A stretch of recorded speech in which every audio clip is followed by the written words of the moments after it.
de eje, recordemos que habíamos visto que el eje va a estar generado a través de potenciales de acción y posinápticos, ¿ok? Que los potenciales posinápticos en realidad eran los que iban a estar contribuyendo de mayor forma a la señal, porque eran de menor amplitud, pero tenían una duración más larga. ¿Okay? Entonces, básicamente cuando veo eje de superficie, lo que estoy viendo es actividad de potenciales posinápticos. ¿Ok? Después, veía actividad de neuronas, pero básicamente de células piramidales por su arreglo paralelo, porque las gliales tienen un campo nulo porque se cruzan y se anulan los dipolos que se crean alrededor de ellas y entonces esa información no llega a la superficie. Y la actividad tenía que ser sincronizada, porque si la actividad no es sincronizada, pues entonces no va a lograr pasar todas las capas para llegar a la parte externa. Y tenía que ser actividad a nivel cortical, ¿ok? Entonces, una vez que ya dijimos que vamos a tener esa actividad a nivel cortical, decíamos que íbamos a tener diferentes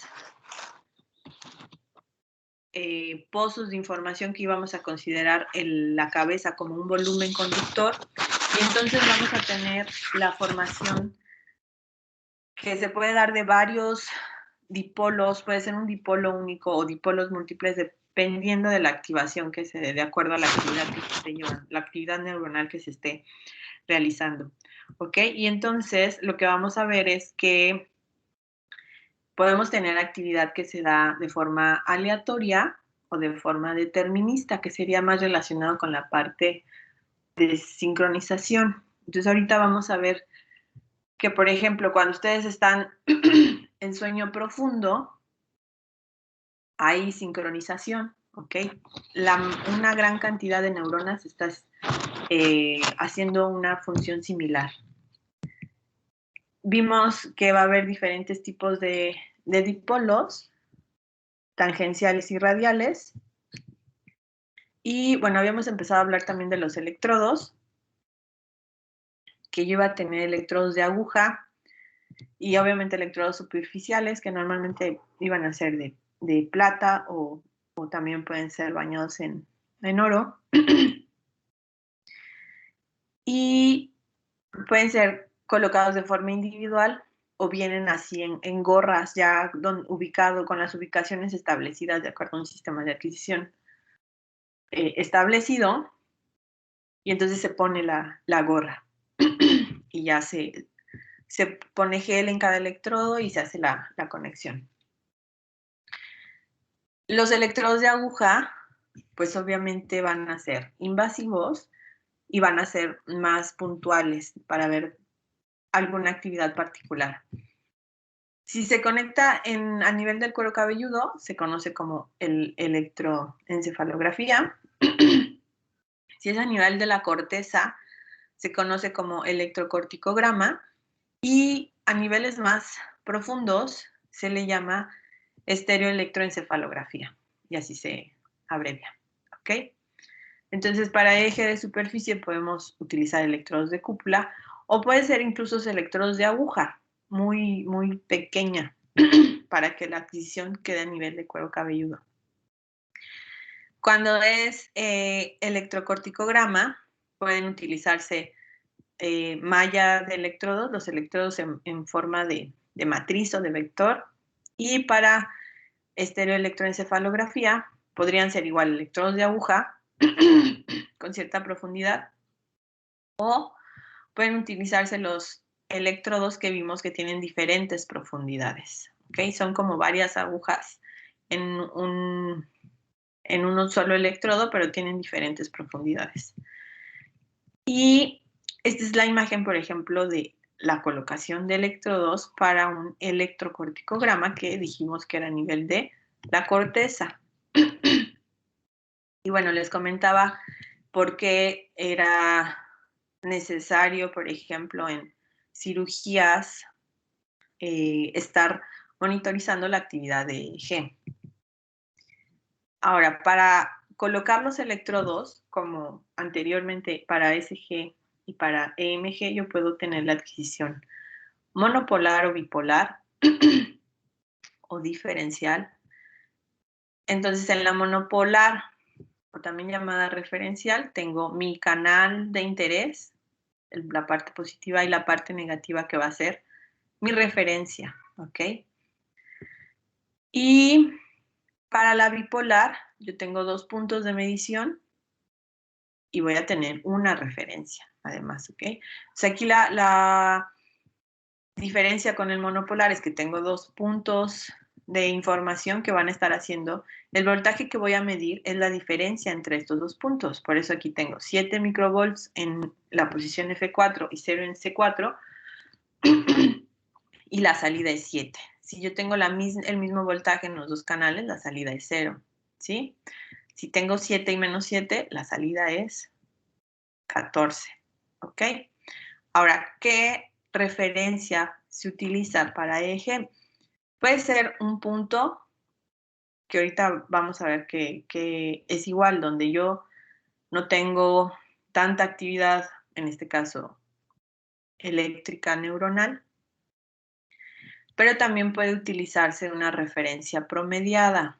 En esta referencia promediada lo que se hace es que tengo mi electrodo de medición y tengo muchos más electrodos conectados y la referencia va a ser el promedio de todas las mediciones, de todos los valores que está leyendo cada electrodo.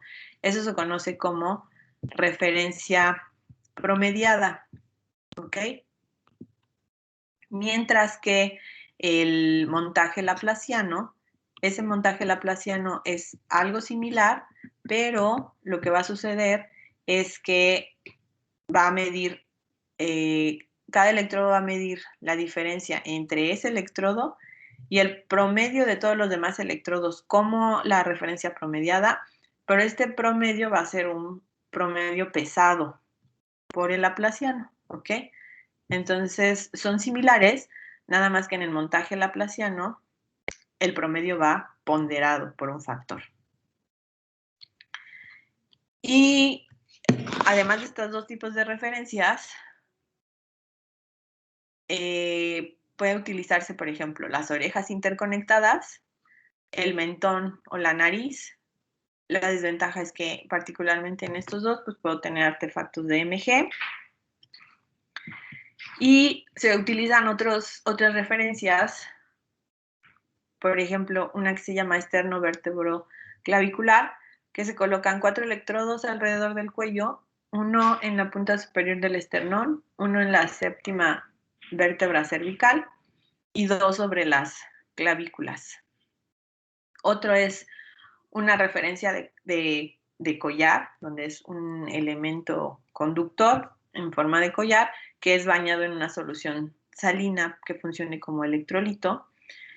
La referencia promedio tipo Wilson estaríamos hablando de esta misma referencia promediada, pero pueden encontrar que se le llama referencia promedio de tipo Wilson. Y eso se utiliza cuando tengo varios electrodos. Entonces, lo que se va a medir, como ya mencionamos, es la diferencia entre el electrodo y el promedio de todos los demás electrodos. ¿Qué es esto? Tienen varios electrodos, por ejemplo, aquí de el E1 hasta el E8. Y lo que entra como su electrodo activo y su referencia a su sistema de medición es el electrodo activo, que en este caso sería el electrodo 3, y la referencia va a ser el promedio de todos los electrodos. A esto se refiere la referencia promediada o promedio del tipo Wilson. ¿Ok? Esta sería una adquisición unipolar. Tengo mi electrodo activo y mi referencia. Y esta sería una adquisición bipolar. Tengo 2 electrodos.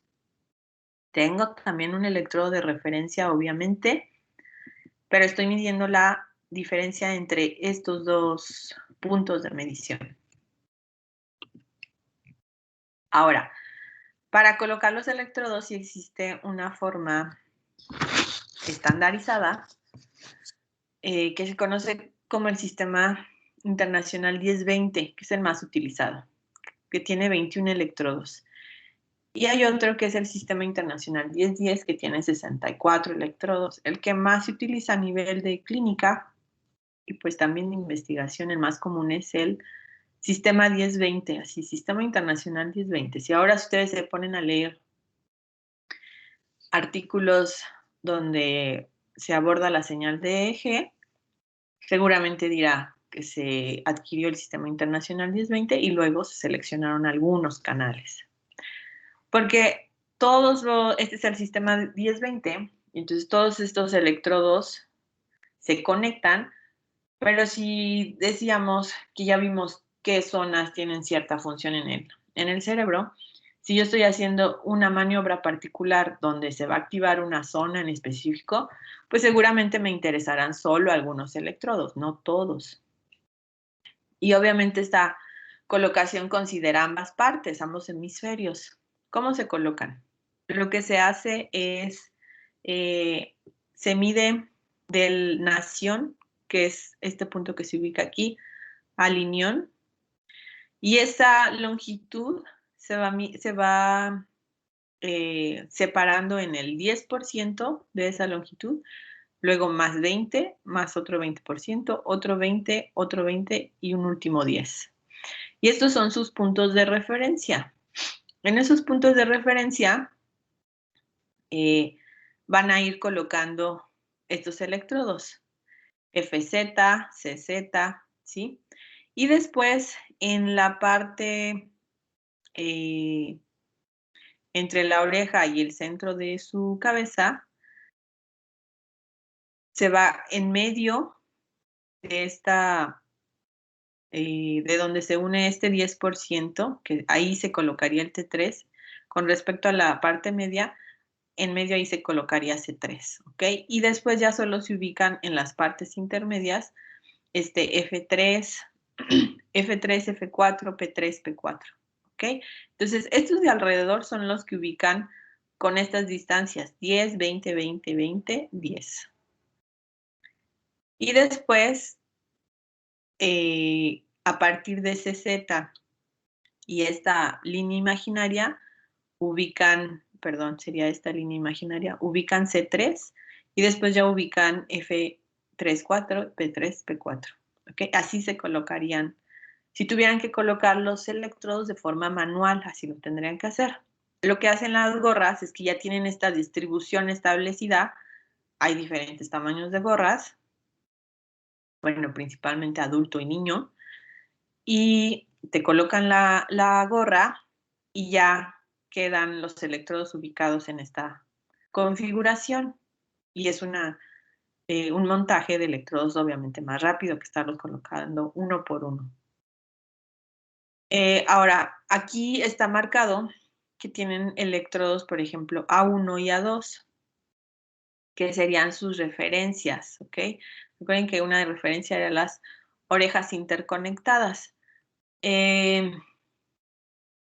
Para la adquisición de eje se tiene que cuidar mucho la impedancia. Acuérdense que queremos una impedancia de entrada muy baja para que favorezca el flujo de la señal.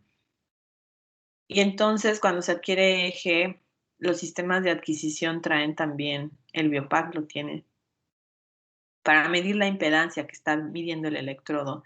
Y en base a eso, pues tú tratas de quitar bien el cabello o de limpiar muy bien con fuerza para quitar, digamos, la capa más externa de la piel y así que estés obteniendo un valor de impedancia menor y puedas empezar con la adquisición.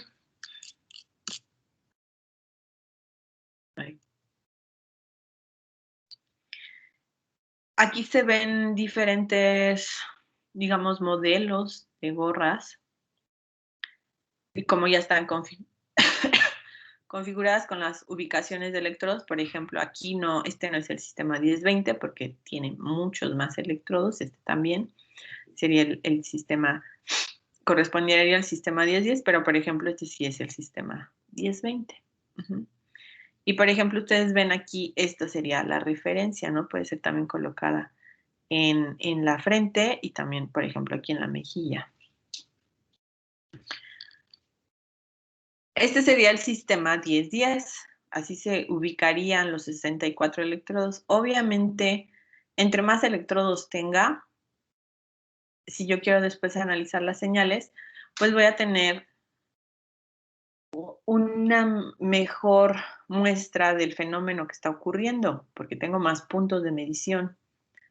Pero, pues obviamente eso lo hace más complejo en el sentido, por ejemplo, práctico de colocar 64 electrodos.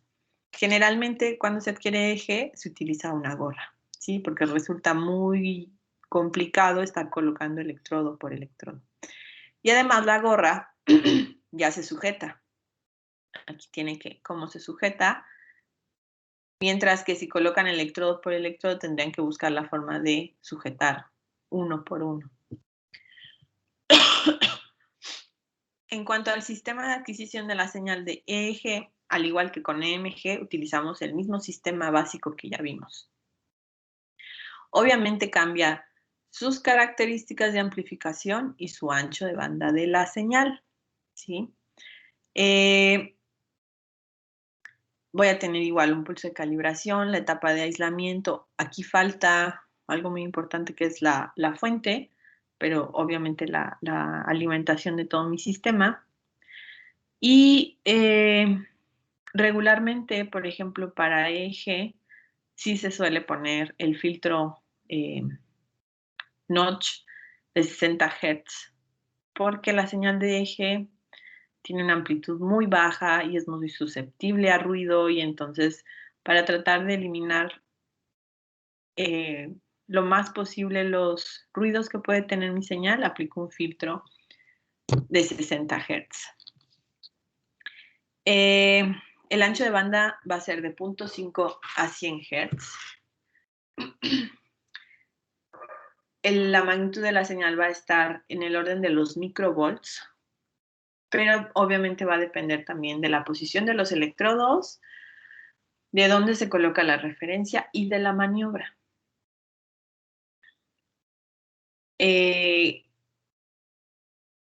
Lo que me interesa también es la amplitud y la frecuencia, obviamente, de la señal del eje, pero también su fase. Y para adquirir la electroencefalografía, generalmente, como ya dijimos, se usa el sistema 1020. Ahora, ¿qué artefactos tengo? Igual, muchos de los que ya los mencionamos, los 60 Hz de la línea eléctrica,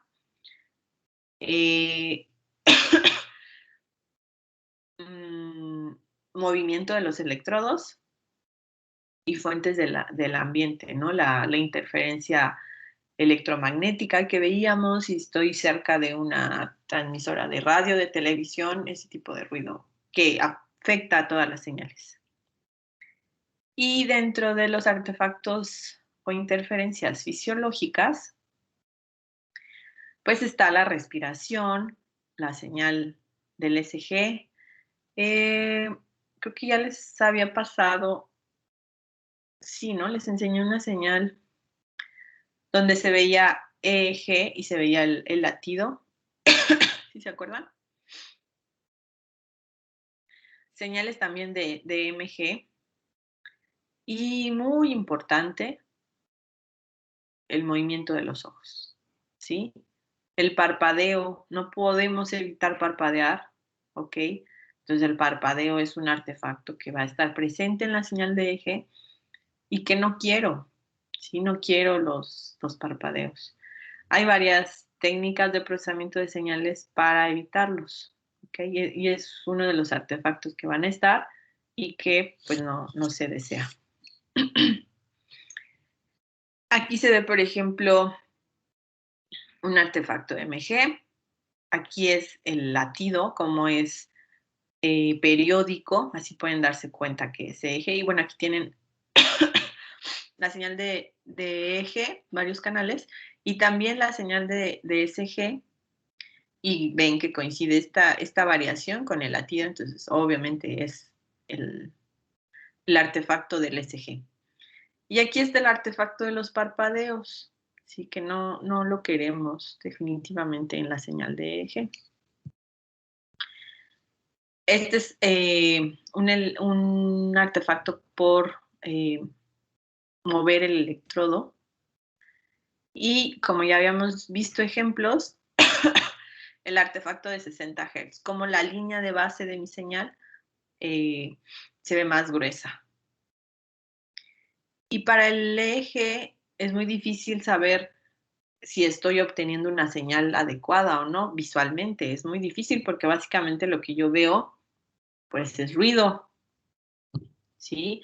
Pero sí voy a poder distinguir, se ve claramente aquí en esta imagen, cuando es ruido de 60 Hz y cuando no contiene ruido de 60 Hz. Pero ahora, decir, este canal entre FZ y F3, yo digo que está bien la señal, serían años de experiencia de que tú hagas muchos ejes y que veas las señales y que sepas cómo se ve la señal en determinada maniobra.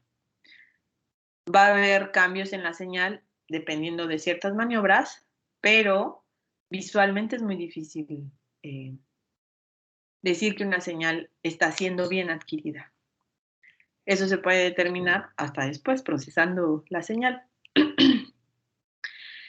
Y bueno, la señal de eje contiene información relevante en frecuencia.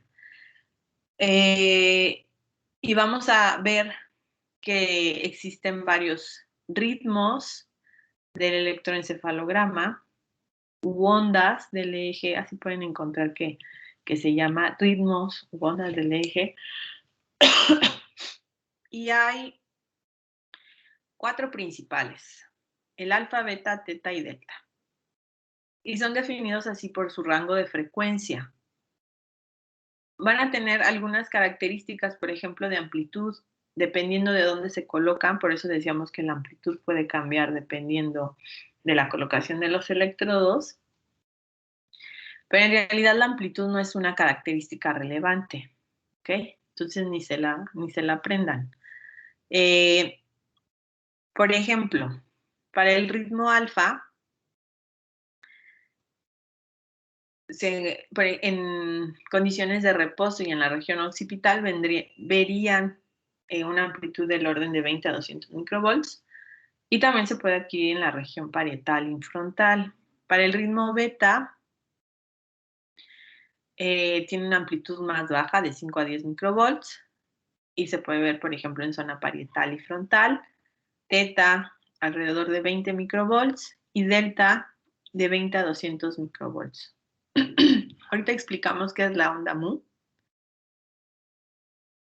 Y esta onda mu se va a tener relación con el movimiento, y entonces obviamente yo puedo decir que estoy hablando de la onda mu o del ritmo mu solo si los electrodos están colocados en la corteza sensomotora.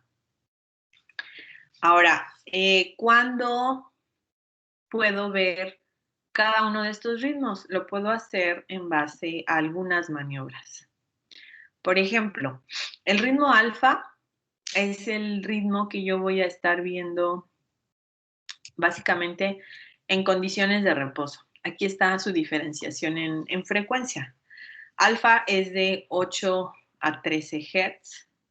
Y entonces, si yo estoy relajado, con los ojos abiertos y adquiero eje, el ritmo, y saco la densidad espectral de frecuencia, yo espero ver un pico entre 8 y 13 Hz. ¿Ok?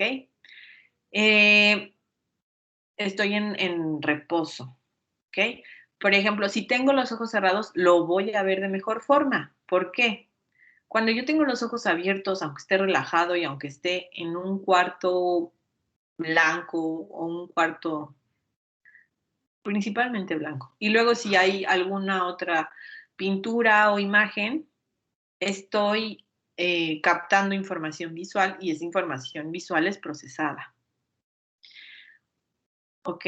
Entonces, esa información visual es procesada y eso empieza a generar más activación de otras neuronas, en este caso a nivel occipital. Y entonces, esto me va a estar generando una desincronización de la actividad. ¿Ok? ¿Por qué?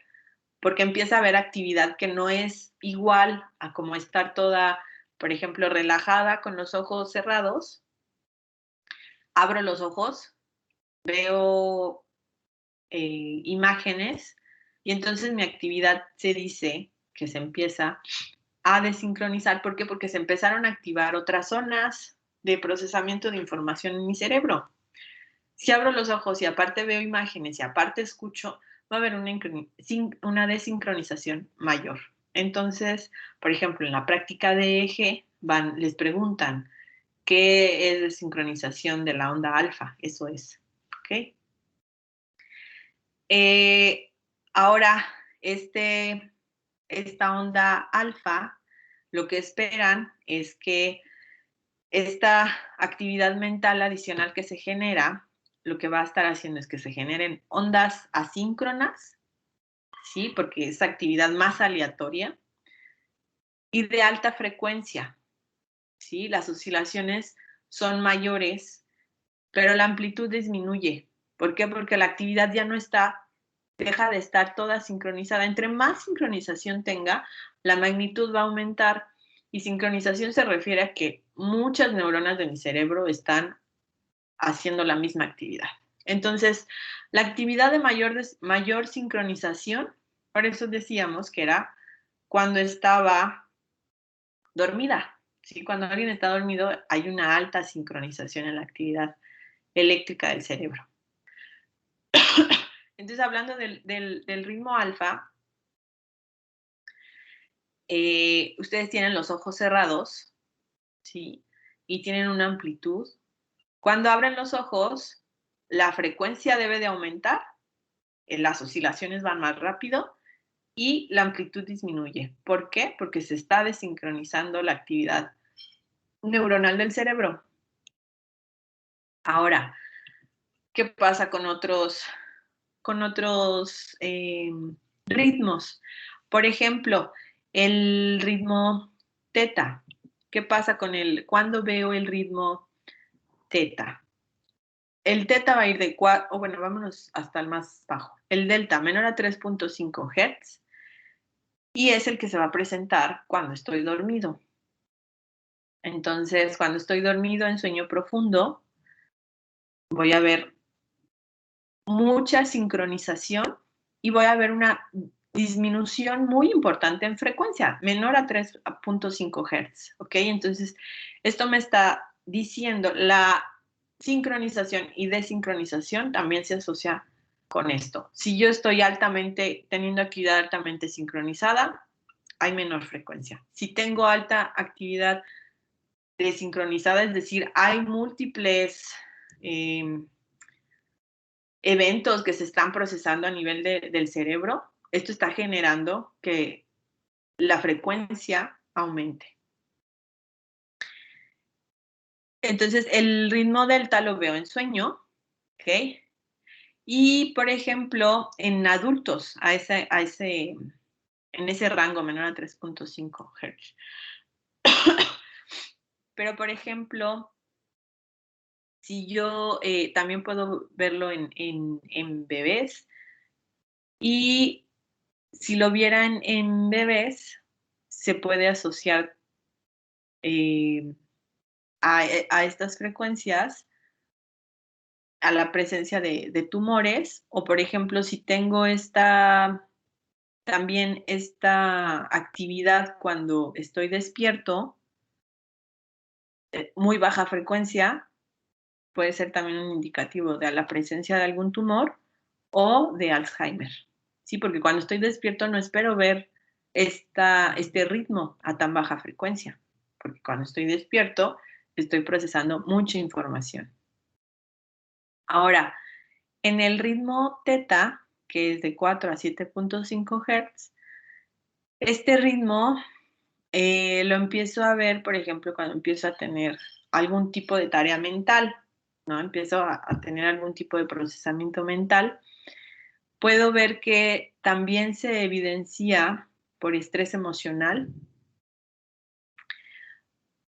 Se presenta en algunas etapas del sueño, ¿no? Conforme se va llegando a sueño profundo, puedo ir viendo también el ritmo teta porque va disminuyendo la frecuencia. Y, por ejemplo, yo puedo estimular que aparezca durante un corto tiempo este ritmo, alrededor de 20 segundos, cuando estoy adquiriendo la señal de eje y le digo a la persona o la maniobra que va a estar haciendo la persona va a estar disfrutando de una experiencia placentera, va a estar haciendo, viendo o escuchando algo que le causa placer y esa actividad que le causa placer a la persona se va a interrumpir repentinamente y esta maniobra de quitar esta actividad placentera de forma abrupta me va a generar 20 segundos de la onda teta, ¿ok? Es una onda que también se puede ver, por ejemplo, en meditación. Lo que nosotros decíamos es cuando estoy relajado normal tengo una frecuencia de 8 a 13 Hz, pero, por ejemplo, las personas que meditan llegan a un nivel de concentración específico, logran manipular su actividad mental y su actividad también eléctrica neuronal y se puede ver que tienen el ritmo teta, ¿ok? Ahora, el ritmo beta. El ritmo beta va a ser un ritmo que está aquí ya en frecuencias más altas, de 14 a 30 Hz.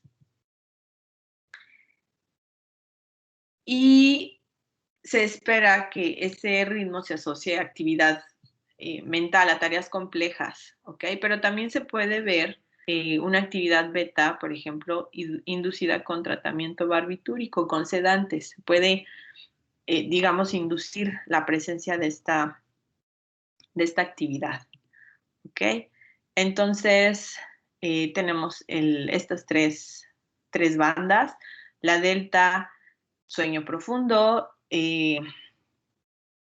procesos de de sueño en general, donde no está la actividad consciente de la persona, ¿ok?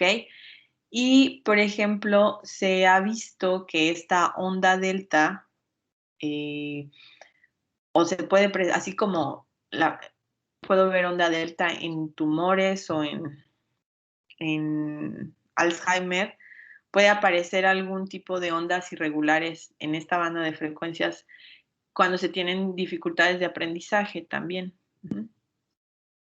Ahora, el ritmo teta, también decíamos que lo podemos ver cuando está llegando el proceso de sueño, la parte de meditación, y también está asociado con esta parte de ya tener más actividad mental que se relaciona, por ejemplo, con la memoria, con la intuición y con el aprendizaje. El alfa es cuando estamos en estado de reposo, ¿ok? Que el cerebro está listo para recibir estímulos, ¿ok? Está calmado, pero está también en estado de alerta. Y mientras que el ritmo beta, ahora sí, como es una alta frecuencia, se va a relacionar a tareas cognitivas complejas. Entonces, el ritmo beta es el de la frecuencia más alta, actividad rápida, ¿ok? Entonces, cuando está la persona concentrada o tomando decisiones o está ansiosa o en un proceso de excitación, se vería la onda beta o con la presencia de algún sedante o barbitúrico. Existe otra onda adicional que va a una frecuencia más alta, que es la gamma, ¿ok? Esta onda gamma se llega a estudiar a veces hasta, no se las puse, no, hasta los 50, incluso 60 Hz. Y esta onda va a estar relacionada principalmente a cuestiones relacionadas con el aprendizaje, porque ya es una frecuencia mucho más alta, ¿ok? Si, por ejemplo, no viera tanta información en estas bandas, que es beta y gamma de alta frecuencia, cuando yo le estoy poniendo estímulos que requieren una actividad mental alta a la persona y no se ven estas ondas, quiere decir que, por ejemplo, hay una disminución en la actividad mental de la persona, ¿no? Por ejemplo, en la vejez. Y la onda mu, si ustedes se dan cuenta, aquí tiene, se traslapa con la onda alfa. Entonces, es de 7 a 12 Hz, pero el electrodo tiene que estar conectado en la corteza motora. Entonces, si ustedes empiezan a leer igual sobre actividad de eje relacionada con cuestiones motoras, pues van a ver que adquieren los electrodos que se encuentran en la corteza motora, que van a ver este tipo de información. Y lo que sucede, algo como de lo más sencillo que pueden hacer para detectar movimiento a través del eje, es que la persona le colocan los electrodos de eje en la corteza motora a la persona y le dicen, en condiciones relajadas, y luego, por ejemplo, cierras el puño, ¿no?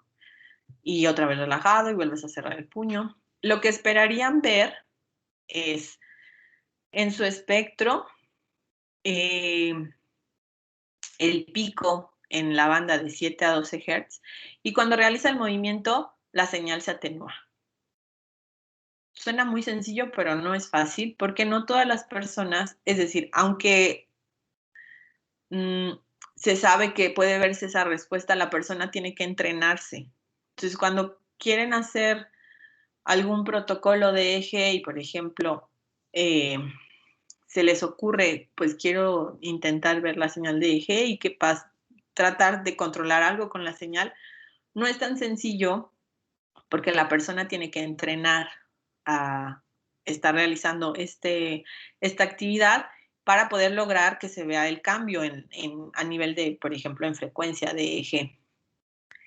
Ahora, esta actividad, este cambio en la señal puede verse, creo que ya se los había comentado, incluso con la imaginación.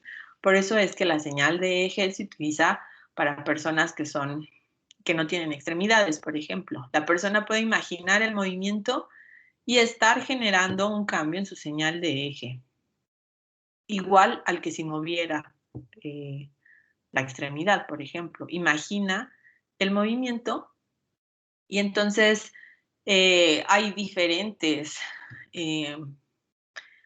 digamos, protocolos de adquisición. Puedes pedirle que imagine que cierre no sé, la palma de la mano, pero, por ejemplo, si es una persona que no nació con extremidades, no tiene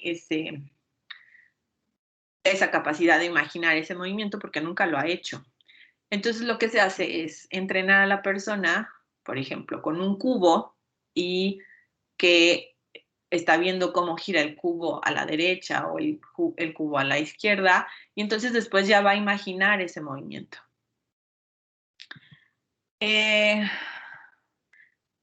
Podemos ver nosotros también cambios en amplitud y en frecuencia con respecto a la edad, ¿sí?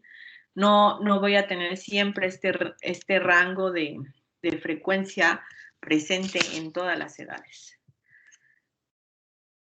Y es más o menos así como se mueve. ¿Qué banda está preponderantemente, por ejemplo, en bebés, en niños, en adolescentes? Y aquí vemos como en adolescentes y en adultos, pues lo que está preponderantemente es el ritmo alfa.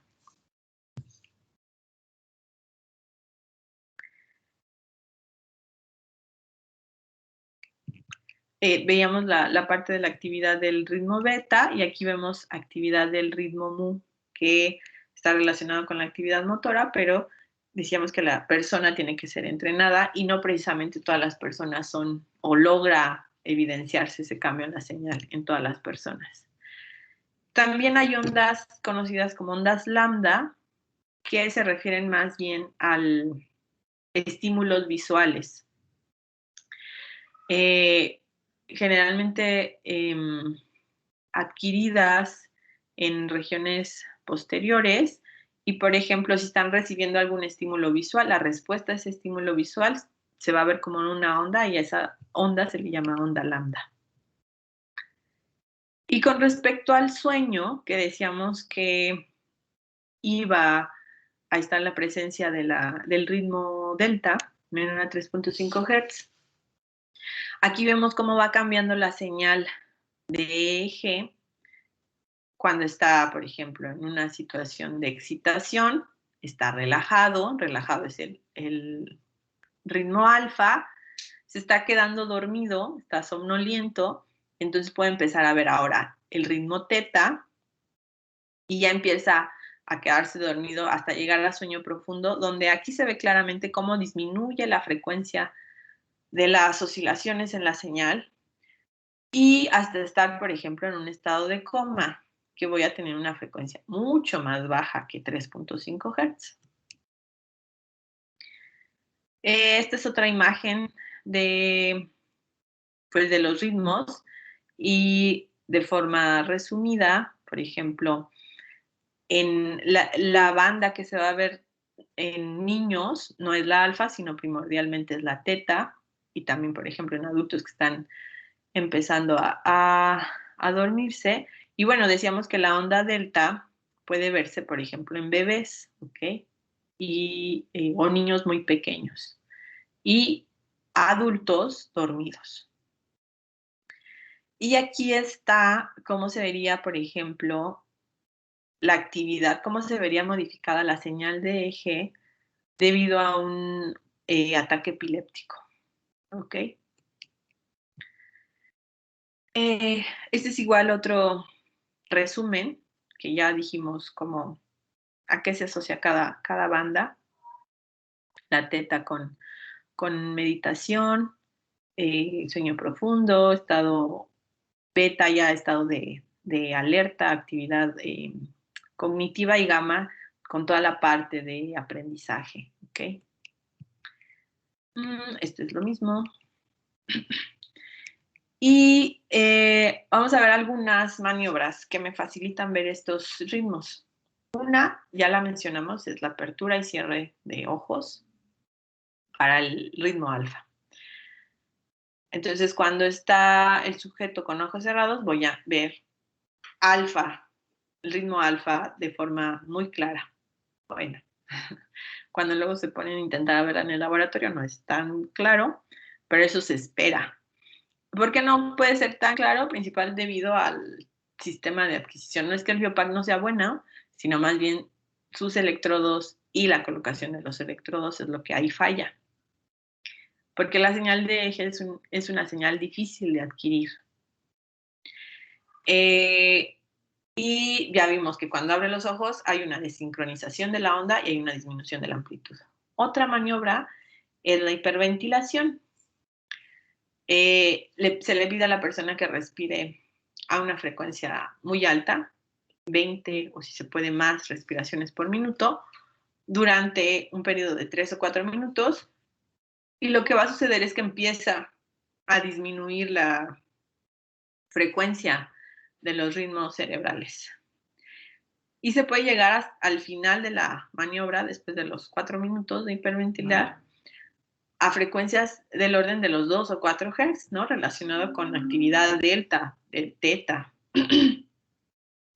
Y, por ejemplo, la fotoestimulación. Si yo estoy recibiendo un estímulo visual, por ejemplo, estroboscópico de luz intermitente, por ejemplo, entre 1 y 35 flashes por segundo, yo esperaría o debería colocar los electrodos en la región occipital y en este caso ver la onda lambda en respuesta a cada uno de estos estímulos visuales. Y lo que voy a ver en el eje es esto, sincronización del ritmo con el estímulo.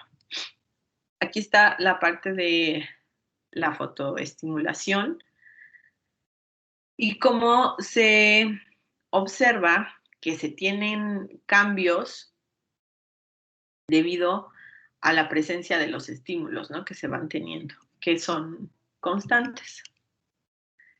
Y, por ejemplo, este estímulo se ve con los ojos cerrados. Este es un sujeto de 19 años con ojos cerrados. Entonces, muchas veces cuando participan en protocolos de adquisición de EEG, se utiliza mucho esta parte de estimulación y las adquisiciones se hacen con los ojos cerrados. Ustedes es un cuarto oscuro, tienen los ojos cerrados y están mandando los flashes y la actividad eléctrica del cerebro muestra respuesta incluso con los ojos cerrados. Son adquisiciones cansadas, terminas con dolor de cabeza, pero bueno, se tiene que hacer por el bien de la ciencia. Y bueno, no solo por el bien de la ciencia, sino también son estudios que se hacen pues para ver cómo es la actividad a nivel clínica, ¿no? La actividad cerebral de las personas. Y este es un ejemplo de la hiperventilación. Tenemos hiperventilando 4 minutos y se ve cómo va disminuyendo la frecuencia. Este es un ejemplo muy bonito porque cuando ustedes lo hacen en el laboratorio, ¿cómo creen que se va a ver la señal? Con toda la interferencia de el movimiento de la respiración, ¿sí? Porque están moviéndose. Y entonces se ve la señal muy ruidosa. En realidad, no se ve su señal, no logran ver repitiendo la maniobra su señal así. Tendrían que filtrarla para poder verla de mejor forma o calcular el contenido en frecuencia para ver realmente cómo va cambiando los picos y pueden llegar a ver un pico ya en el último minuto cercano a delta. Y vamos a hablar un poquito sobre el sueño. ¿Vamos bien o quieren 5 minutos?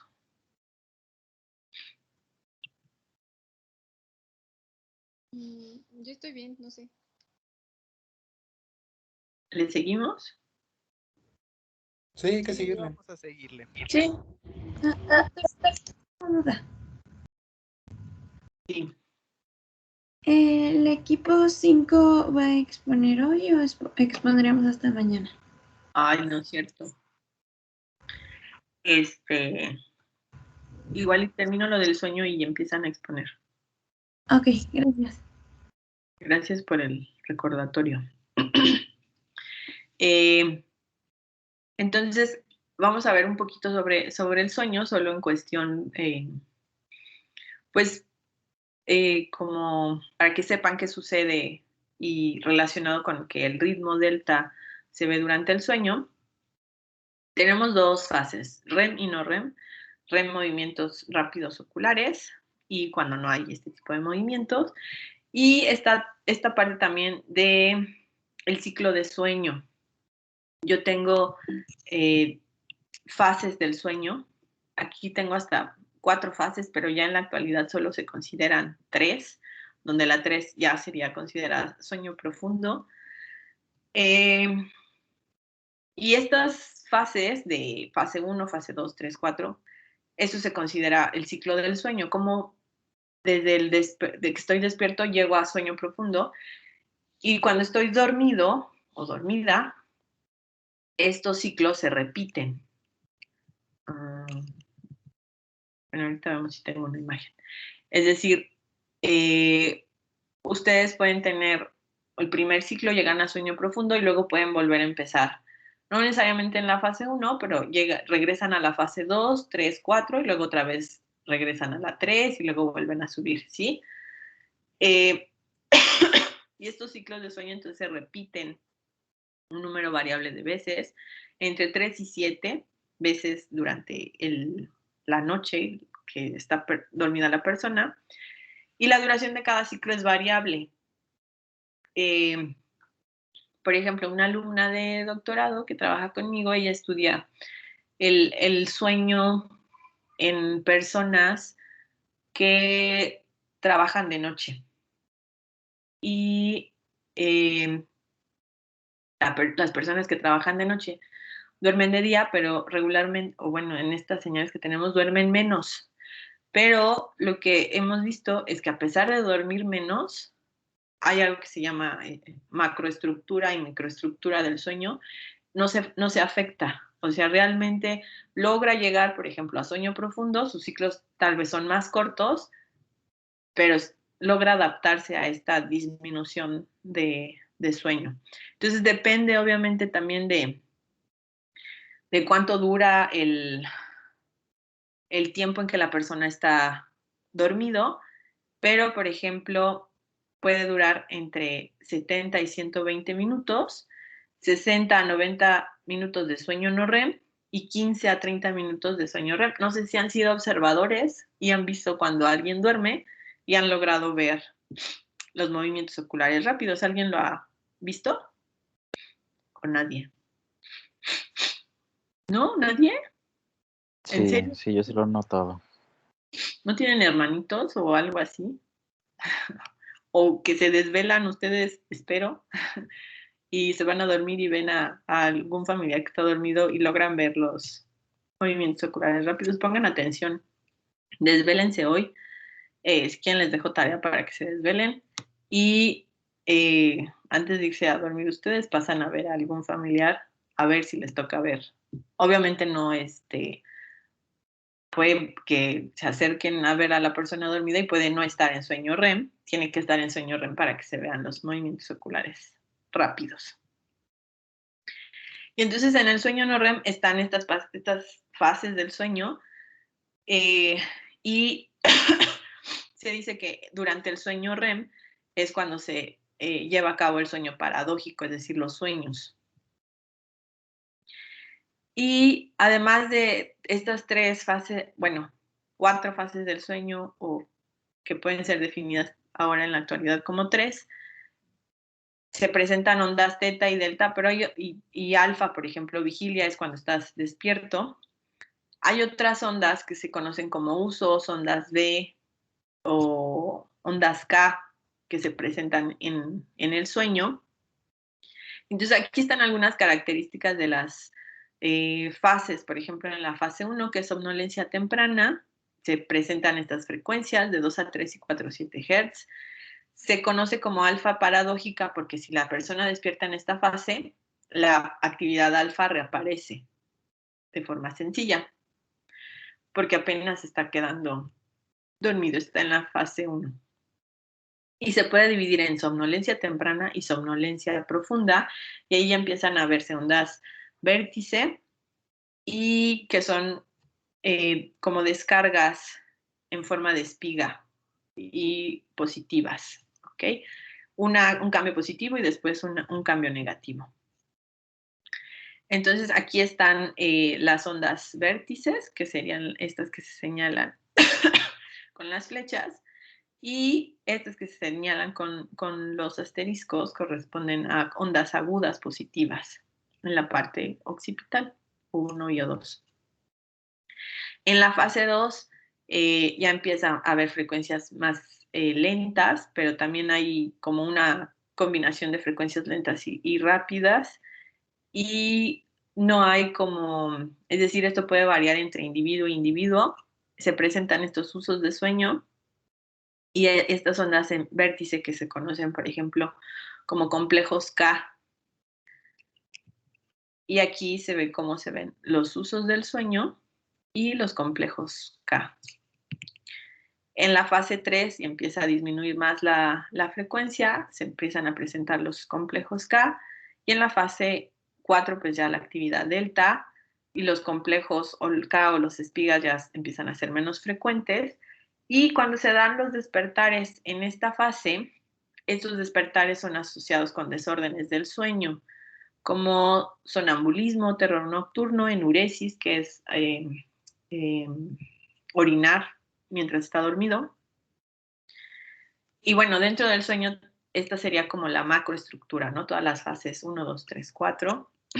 Aquí vemos sueño no REM y están estas ondas lentas de baja frecuencia y gran amplitud, ¿no? Entonces, es actividad altamente sincronizada, baja frecuencia y gran amplitud. El sueño REM generalmente no se tiende a estudiar tanto, entonces no es registrado en eje de rutina, hay actividad a varios ritmos, hay potenciales oculares por el movimiento rápido de los ojos y hay despertares del sueño, ¿ok? Entonces aquí tendríamos un ejemplo del sueño REM y aquí tenemos, no se ve muy bien la imagen, pero de los diferentes tipos de ondas. Está la alfa, el teta y ahora ya las espigas, los complejos K y las ondas delta. Y cómo se vería el sueño REM.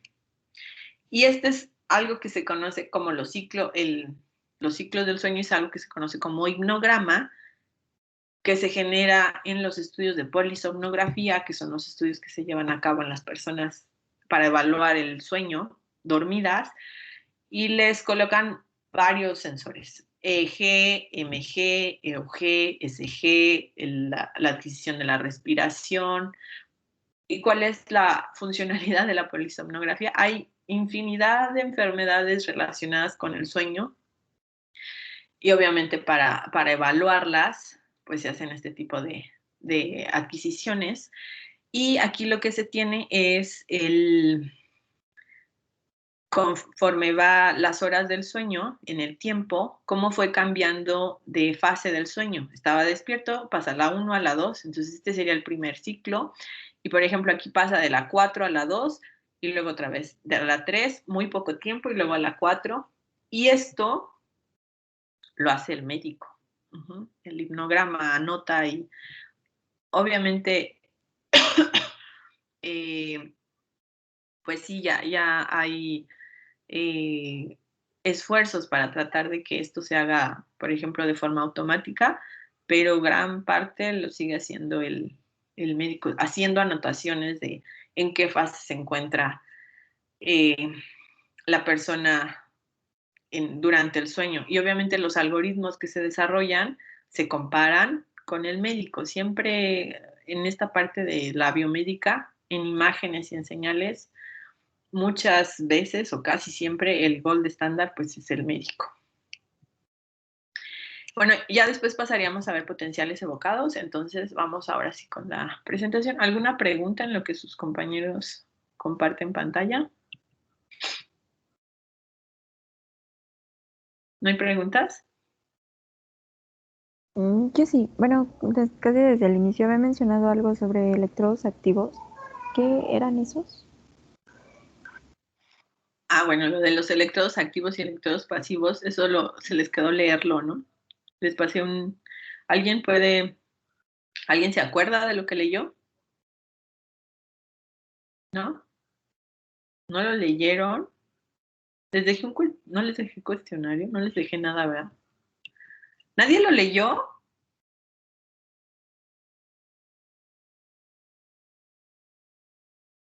¿Nadie lo leyó? ¿Nadie se acuerda? No lo puedo creer.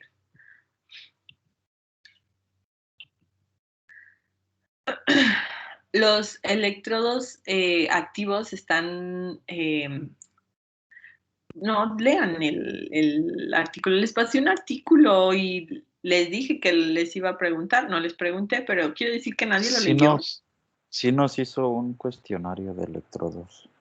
Sí, y entonces, ¿ya se les olvidó todo? O sea, no, yo solo me acuerdo que uno de esos no tenía módulo de preamplificación.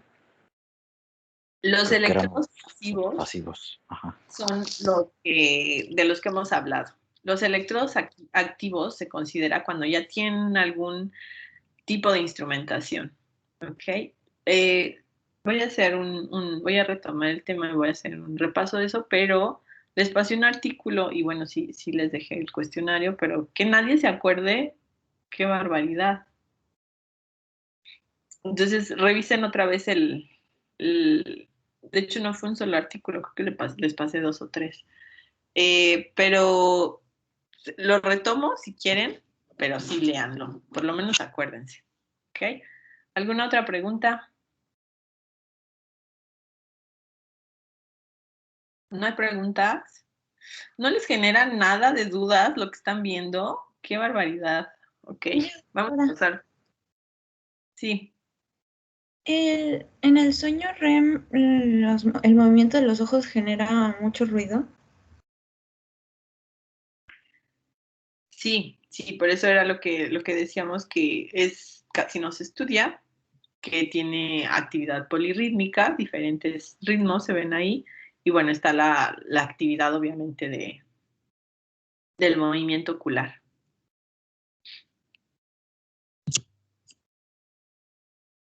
¿Alguna otra pregunta? Si no hay preguntas, pasamos a la presentación. Yo tenía una duda con respecto a lo del acomodo de los electrodos, de si el acomodo del 10-10-10 tiene alguna ventaja con respecto al 10-20. La ventaja de tener más puntos de medición. Pensando a nivel, por ejemplo, investigación, entre más puntos tengas de medición, mejor, ¿no? Piensa que tú quieres, no sé, trasládalo a otro ejemplo. Tú quieres saber, está tu, no sé, tienes una tubería pero no tienes acceso a ella y hay fuga y entonces pones algún tipo de sensor para tratar de detectar dónde está la fuga. Entre más sensores tengas, vas a ubicar de mejor forma la fuga. Es algo similar. Obviamente puedes tener una alteración o puedes no tenerla. Entonces, esta parte de evaluar señales bioeléctricas no solo es para enfermedades, lo decíamos, por ejemplo, con EMG y con todas. A pesar de que conocemos mucho sobre las señales y conocemos mucho sobre fisiología, no lo conocemos todo, y menos sobre el cerebro. Entonces se siguen estudiando todavía cómo es el proceso de estrés, cómo es el proceso de aprendizaje, cómo es el proceso del todo, en condiciones, en personas sanas. Entonces, cuando yo quiero entender un fenómeno, entre más información tenga, mejor. A nivel de la clínica se vuelve complicado porque pues tengo muchas señales y a veces resulta suficiente con el sistema 10-20. Pero obviamente entre más puntos de medición tenga, mejor. Por ejemplo, con el SG que teníamos las 12 derivaciones, pero por ejemplo, las otras sistemas que veíamos, el SBEC, por ejemplo, tengo más puntos, pero obviamente la colocación se volvería más compleja y eso lo hace impráctico, pero podría ser utilizado para cuestiones de investigación. Esa es la principal diferencia. ¿Alguna otra? Gracias. Si no hay preguntas, sí. Que no entendí bien la diferencia entre la referencia laplaciana y la promediada. Es lo mismo, nada más que en la laplaciana tu promedio lo multiplicas por el laplaciano, que es una derivada básicamente. Gracias. Es un promedio ponderado, ¿ok? El promedio lo multiplico por un factor. ¿Alguna otra pregunta?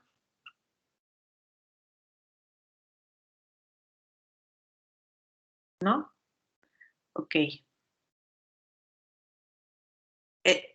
Sí, el laplaciano está relacionado con un gradiente y pues básicamente está relacionado con derivadas. Pero es el promedio lo están ponderando, es la principal diferencia.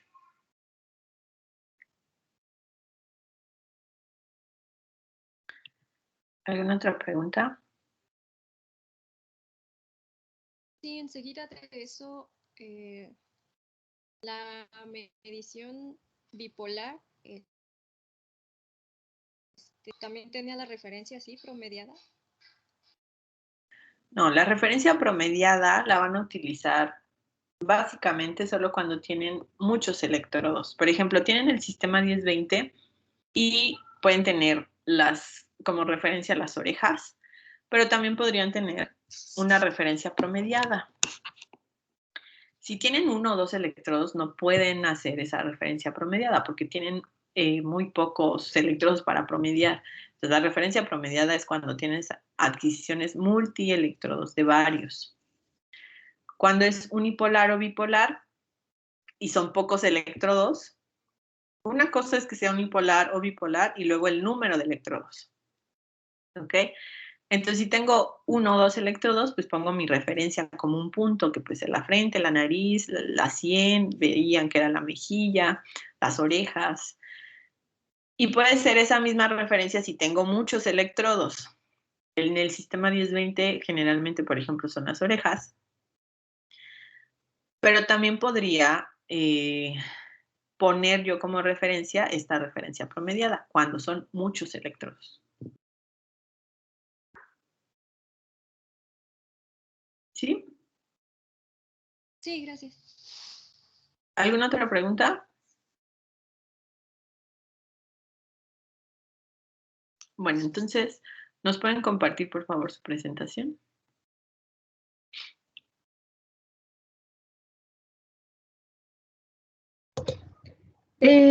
Bueno.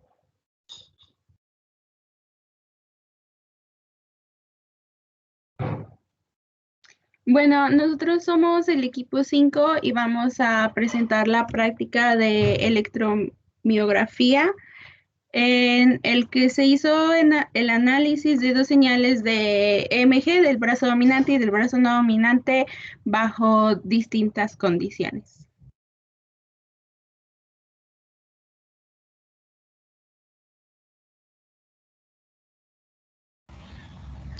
Bueno, la metodología de la parte 1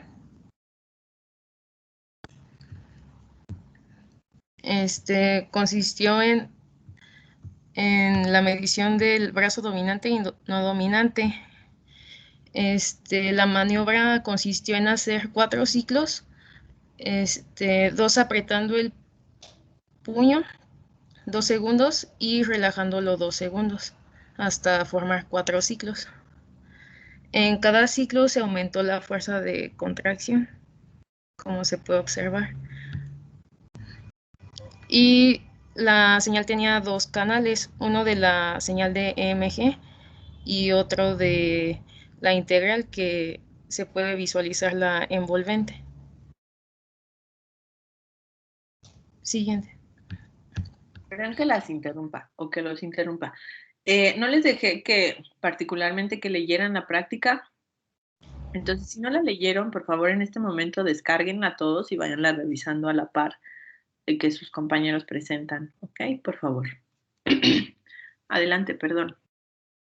Muy bien. Para la segunda parte tenemos la señal de Biopac Gale L02. Entonces tenemos la parte dominante, que vendrían siendo los primeros 2 segmentos, y la parte no dominante, que vendrían siendo el tercer y el cuarto segmento. Siguiente, por favor. Se registró primero incrementos de fuerza de 10 kilogramos en 10 kilogramos hasta alcanzar la fuerza máxima, que en este caso fueron 40 kilogramos. Y para los segmentos 2 y segmento 4 fue una aplicación de fuerza continua hasta bajar el 50%. Esto se registró, bueno, en el canal de MG. Después de esto tenemos el canal de MG integrado y en el canal 41 es el dinamómetro. El siguiente, por favor. Se obtuvieron los valores para el primer incremento del segmento 1. Bueno, en este caso es la imagen lo que muestra. Usamos los canales de cálculo que están aquí arriba para adquirir el voltaje pico-pico, la media en milivolts del canal 40 y la media en kilogramos del canal 41. Esto fue para todos los incrementos de los segmentos 1 y 3. La siguiente, por favor. Para los segmentos 2 y 4 obtuvimos la máxima, solo utilizamos el canal 41, el del dinamómetro. Obtuvimos la máxima para conocer la fuerza máxima en kilogramos y con esto adquirimos también el 50% del valor máximo y sacamos también la diferencia de tiempos, cuánto duró hasta llegar a la mitad de su fuerza máxima.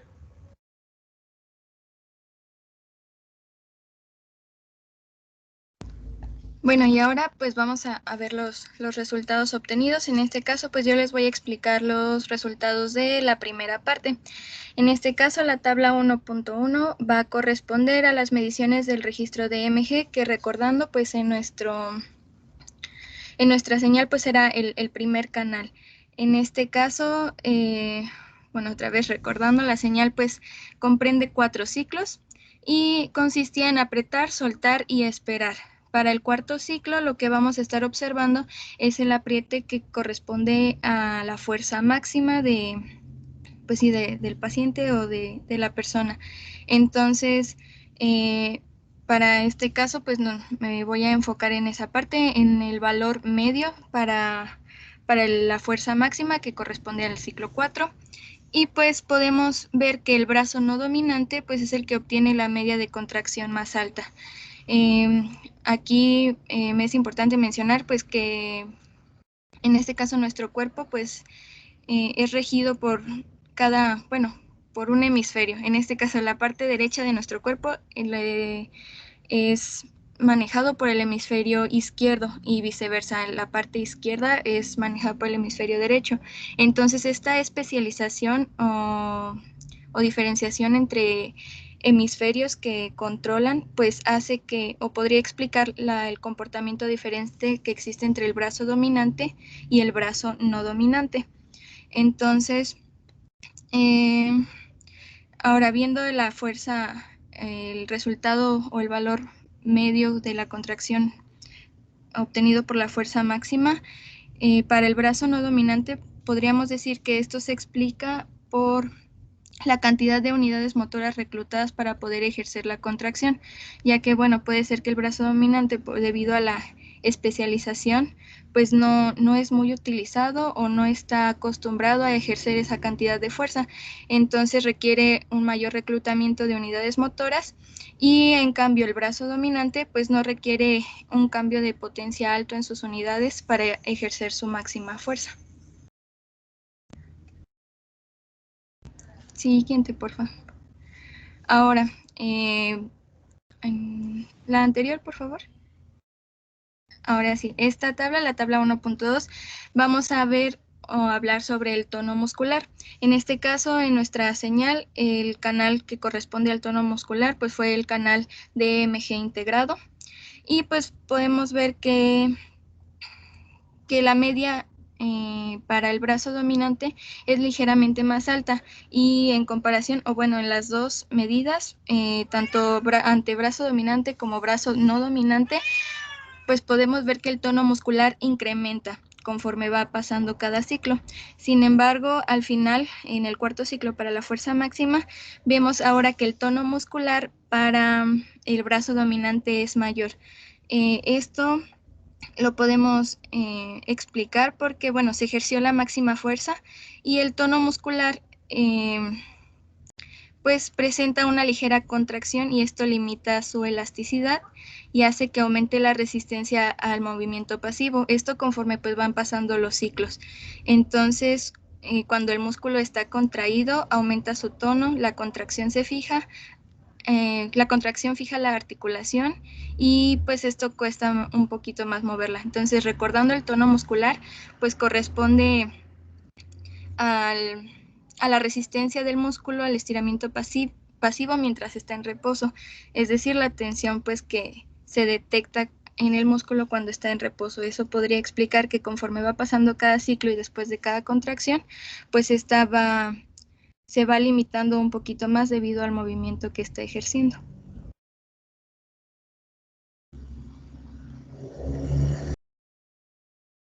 Bueno, en la segunda parte, en lo que es la tabla 2.1, hace referencia a la contracción ascendente por reclutamiento de unidad motora.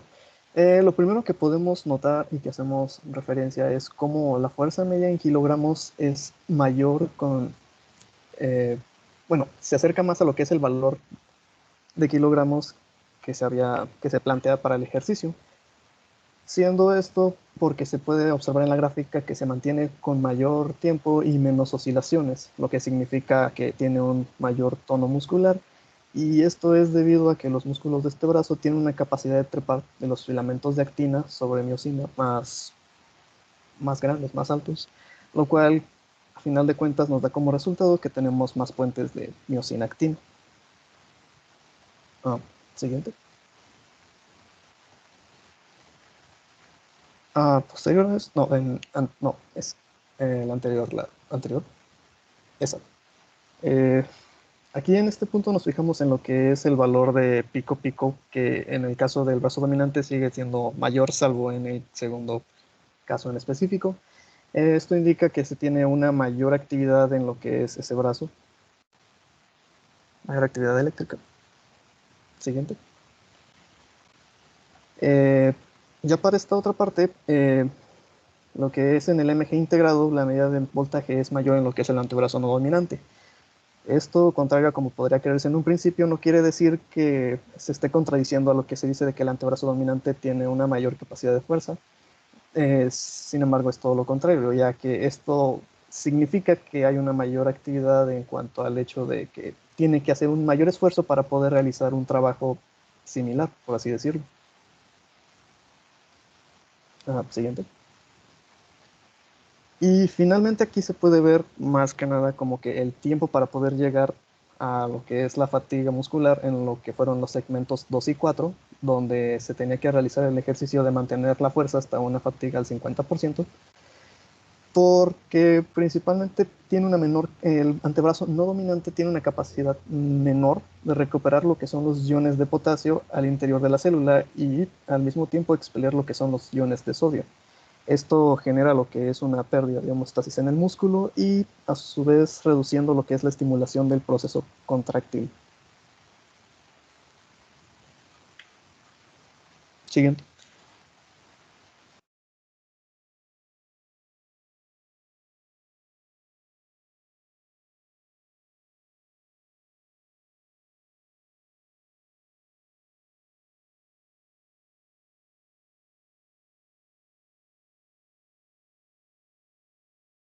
No se Perdón. escucha bien. Sí, perdón. Bueno, ahora que sabemos que el MG nos permite observar el trabajo en conjunto de los músculos con los nervios y detectar cualquier anomalía que esté presente en estos, y conociendo también que las extremidades son controladas por neuronas motoras del hemisferio que está en el lado contrario, podemos concluir que el tono muscular entre los músculos es diferente debido a las funciones corporales que se han desarrollado en cada extremidad.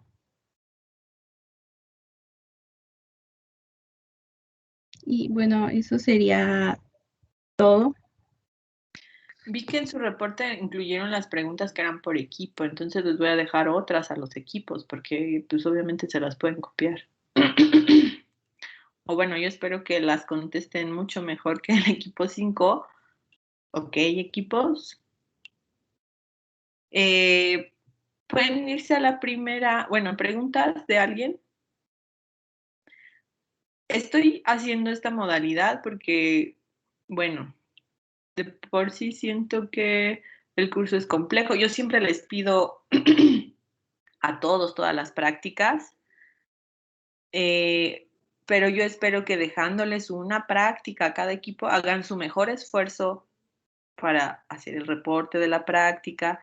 Y bueno, la idea de que expongan es que los demás lean la práctica, lean el reporte, tengan dudas y toda esta parte de discusión y de interpretación se dé en la clase y no solo a nivel de reporte.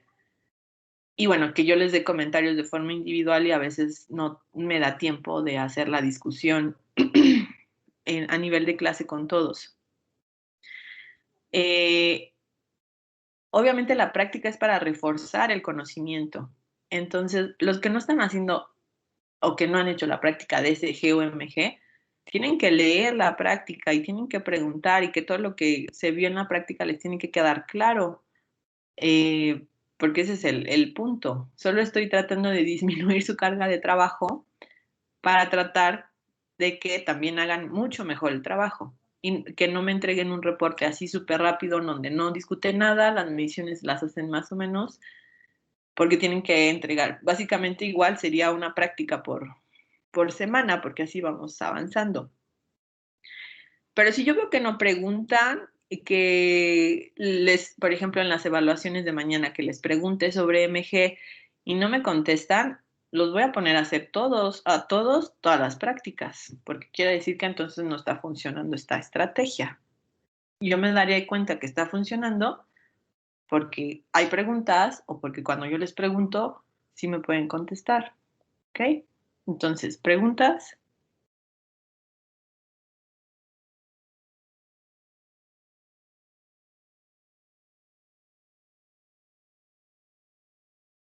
No hay preguntas. Ok. Bueno, entonces le voy a preguntar al grupo y no al equipo.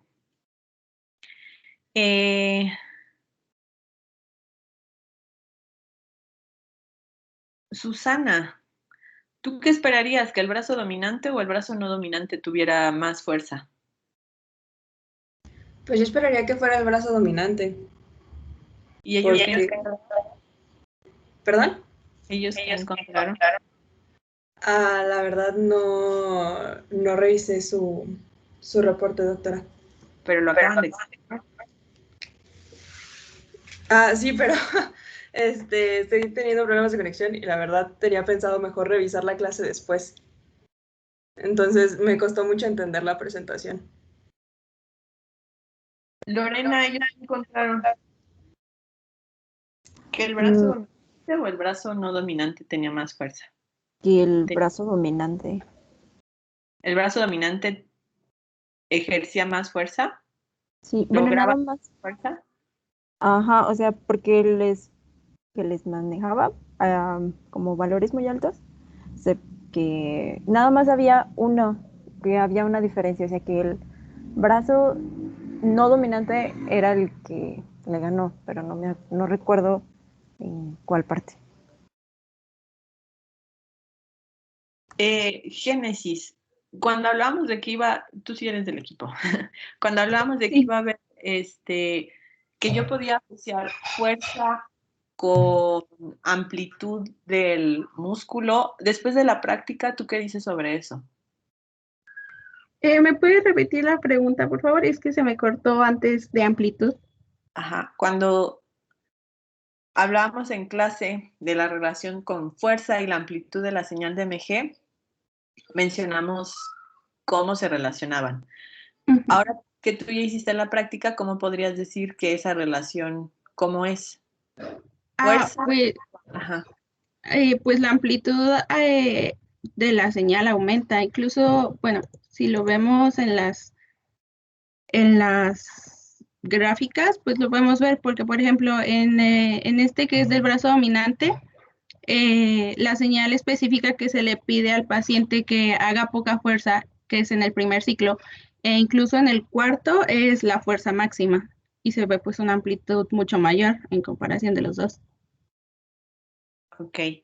Dentro de las preguntas estaba, por ejemplo, en la práctica, yo les hubiera pedido que hicieran registros en hombres y mujeres.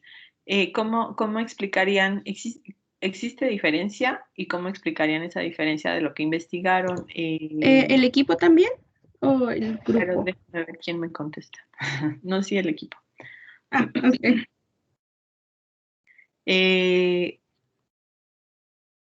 Andrea.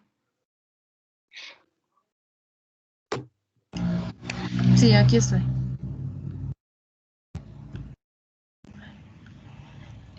Pues sí hay diferencia de tamaño. ¿El tamaño de qué?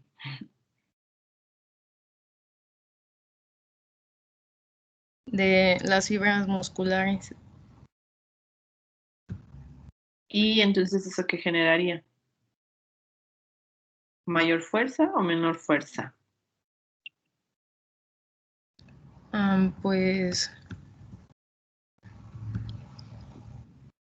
Pues mayor fuerza en los hombres y, y menor en las mujeres. No pusieron mucha información de por qué sería el mayor tamaño de fibras musculares, ¿no? Entonces, a todos los equipos incluyan esa pregunta. ¿Por qué las mujeres tienen mayor o menor tamaño de fibras musculares?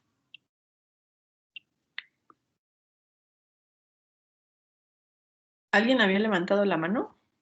Así, Cecilia y Rocío. Es que yo tengo una duda de la tabla 1.1. ¿La pueden poner?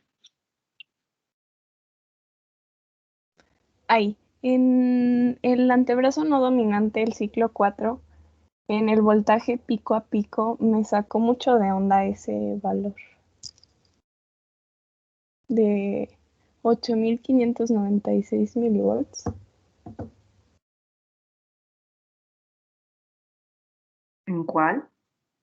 En el antebrazo no dominante, el ciclo 4, el voltaje pico pico. Ah, sí, cierto. ¿Sí es correcta esa medición? Creo que no, creo que se nos fue un punto, pero creo que no es. ¿Pero qué sería? ¿8.5 o .85? Según recuerdo es 8.5. Pero sí, o sea, no está mal. Sí, se nos fue un punto. Váyanse a sus señales. Pongan su señal. No, pero la de la maniobra. Donde hacen la tabla, de donde sale la tabla 1. ¿No la tienen? Es antes, Alexia. Más antes. Más antes.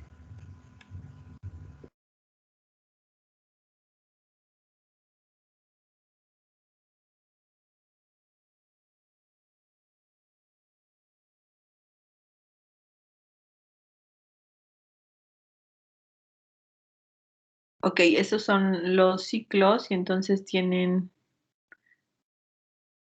¿Cuál sería la medición? Equipo. Así viendo su señal. ¿Cuál es el brazo dominante y cuál es el brazo no dominante? ¿El de la izquierda o el de la derecha? Ah, bueno, sí, ahí está. Sí. Sí, ahí dice, ahí dice. Entonces, ¿cuál sería en el cuarto? ¿Cuál debería más o menos ser el valor?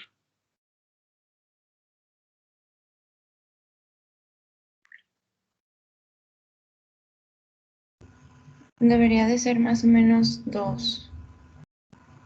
Bueno, menor a 2. No, es el pico pico. Mayor a 2, ¿no?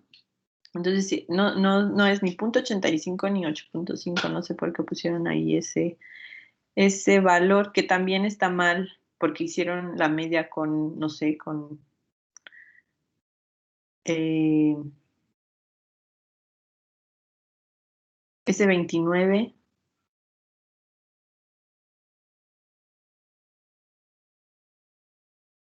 En cuanto a los valores de lo que fue la media, creo que fue más un error al momento de estar pasando los datos, porque originalmente tenía que, bueno, los valores sentía que me salían muy pequeños, así que utilicé otra anotación de micro,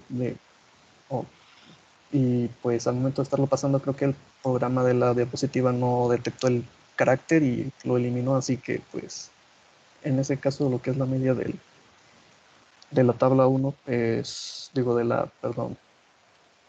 Lo que hicieron fue seleccionar su registro de la contracción, por ejemplo, del segundo 2 al 4 del brazo no dominante, y ahí en las mediciones le pusieron media. ¿Eso es correcto? Sí.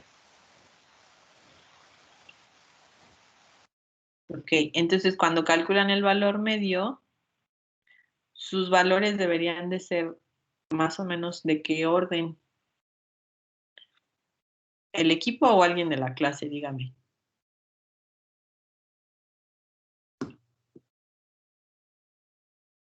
¿Nadie de la clase me sabe decir? ¿Están viendo ahí las señales? ¿Sacan el valor medio?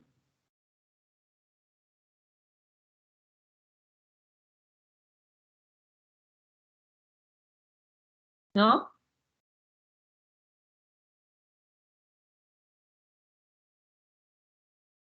Ay, no, chicos. A ver, déjenme tomar el control. Están viendo ahí ya mi mouse, ¿no? Que está haciendo círculos. Sí. Sí. Sí. Si sacan, no, hay nada más que va en súper lento. Si sacan, no veo que me mueva. Si sacan la media del segundo 2 al segundo 4, le sacan la media a esta señal, ¿qué valor esperan que sea? Casi cero. Casi cero, sí. Para todos en general, sí, porque tienen la parte positiva y la parte negativa. Entonces, igual ahí también sus valores de media están raros. Corríjanlos y actualizan las mediciones, ¿ok? Y entonces, por ejemplo, ahí en su valor,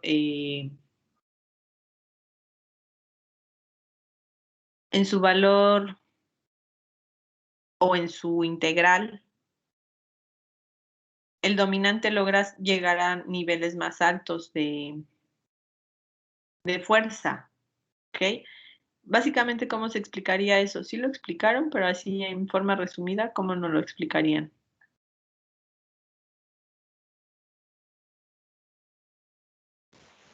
¿El equipo? ¿Podría repetirles que creo que mi calidad de red es muy baja? Y se me trabó mucho. Sí lo explicaron, pero quiero que me lo vuelvan a repetir de forma resumida, porque el brazo dominante, cuando está haciendo sus incrementos de fuerza, logra alcanzar un nivel mayor de fuerza que el no dominante.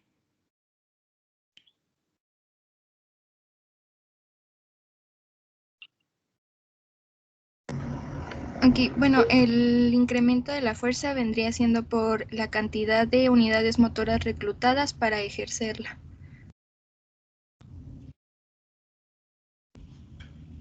Ok.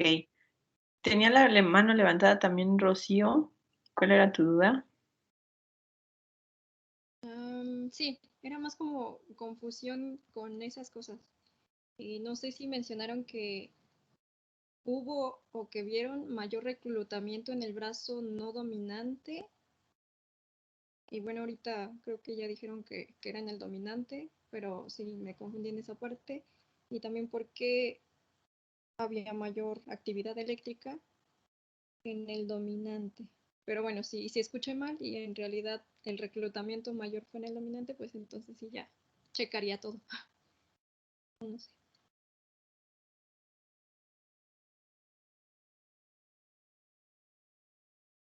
¿Pueden corroborar, equipo?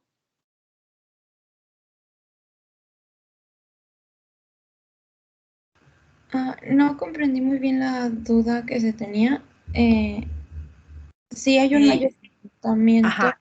¿Hay reclutamiento en el dominante o en el no dominante? Hay un mayor reclutamiento en el dominante.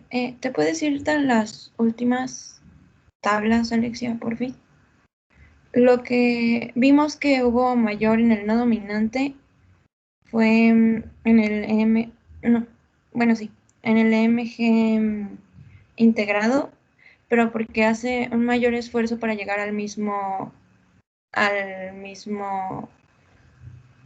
kilogramo, por así decirlo, que el otro brazo. Entonces, por eso aquí aumenta. Ok, era eso. ¿Qué diferencia hay entre el integrado y el no integrado? En los canales Pónganle la señal. Sí. Por eso digo, están perfectas las preguntas, pero es lo que les comento. O sea, ustedes leen la práctica, todos leemos la práctica, bueno, yo ya me la sé. Leen la práctica que les paso, el equipo trabaja, pero los demás equipos, las señales se las publico a todos. Los demás equipos por lo menos dicen, a ver, ¿qué medición me está pidiendo? No, que la media, pues veo que me sale en la media. El pico pico, ¿cómo saco el pico pico? ¿Sí? Aunque no tengan que estar haciendo un reporte de la práctica, lo recomendable es que interactúen con las señales. Si no, pues solo se van a quedar con las mediciones que les toquen hacer de la práctica que les toque y toda esta interacción con las señales en Biopac, pues la van a perder. La señal integrada es la azul, que es la del dinamómetro. Ustedes ahí adquirirían la señal de MG con la señal en rojo, colocan los electrodos en su brazo, o sea, los estarían colocando, dado que los estarían colocando, por ejemplo, en esta sección, ¿no? Porque lo que van a hacer es, no tengo aquí el dinamómetro, pero se los enseñé, creo, sí, ¿no? Era este tubito negro, entonces lo que van a hacer es estar apretando, entonces van a poner los electrodos donde se ve el efecto de la contracción. Y calculan como canal de cálculo la integral del MG, que es la señal en verde, y otro canal es el dinamómetro. Entonces, eso viene en la descripción de la práctica. Pero sí les pido que interactúen, porque si no voy a regresar a todos hacen todo. Y ya, bueno, es más trabajo, igual y aprenden lo mismo, pero es más trabajo. ¿Sí? ¿Alguna otra pregunta? Sí, doctora, bueno, al equipo, lo mismo que dijeron del reclutamiento. Entonces, por lo mismo de que el brazo no dominante es más débil, pues la señal, por así decir, bueno, la adquisición de los datos que se tienen en la tabla fue mayor, por eso mismo, porque pues es más débil y pues requiere más fuerzas. ¿O no se entendí mal eso? Bueno, si entiendo a lo que te refieres, sí es por eso. Lo que pasa con el reclutamiento es que dependiendo de cuánta fuerza vas a aplicar, se van reclutando más unidades motoras. Si solamente vas a cargar algo muy elemental, como, no sé, escribir o cosas muy ligeras, vas a reclutar menos, pero si vas a levantar, no sé, un costal, va a haber más reclutamiento de unidades motoras. Pero, por ¿Era ejemplo, eso? en su tabla, ya se va a acabar la clase, lo retomamos la siguiente, digo mañana, pero les dejo la pregunta al equipo para que le piensen. En la tabla 1.1, ustedes tienen su valor de pico pico y tienen, bueno, ahí habría que revisar el del no dominante, pero si nos quedamos hasta el 3 y le creemos, tienen valores más altos para el brazo dominante, el pico pico, ¿ok? Es decir, una amplitud más grande de la señal. Si lo relacionamos con la fuerza, acuérdense, la relación no es lineal y hay que tener cuidado con ese tipo de conclusiones, pero se puede asociar mayor amplitud de la señal con fuerza. Y se ve, lo que decían sus compañeros, se ven cuando van incrementando el nivel de fuerza, va aumentando la amplitud de la señal. Entonces, en la tabla 1.1 ustedes podrían decir, el brazo dominante está haciendo mayor fuerza si me voy con el pico pico, ¿correcto? ¿Equipo? Sí. Sí. Y en la tabla 2.1 tienen esa tabla 2.1 están igual adquiriendo la amplitud de la señal de MG. Sí, porque en la 1.2 es donde es el tono muscular. Ok, en la 2.1 es igual. El EMG pico pico con los incrementos y ahí tienen, bueno, solo para el caso del incremento 2, lo mismo. Tienen mayor magnitud en el brazo dominante. ¿Ok? ¿Sí es correcto? Sí. Esa era la pregunta, César. Sí, lo comprendí, maestra. Bueno, Es- lo retomamos mañana y bueno, se ponen a estudiar, leen bien la práctica, si tienen más preguntas la checan y contestan sus preguntas, traten de contestarlas mejor que las que ya están, las respuestas públicas que puso su equipo 5. Y el equipo 1 no entregó el manejador, ¿eh? No está en Didactic su reporte. Nos vemos mañana, chicos. Tengan buena tarde.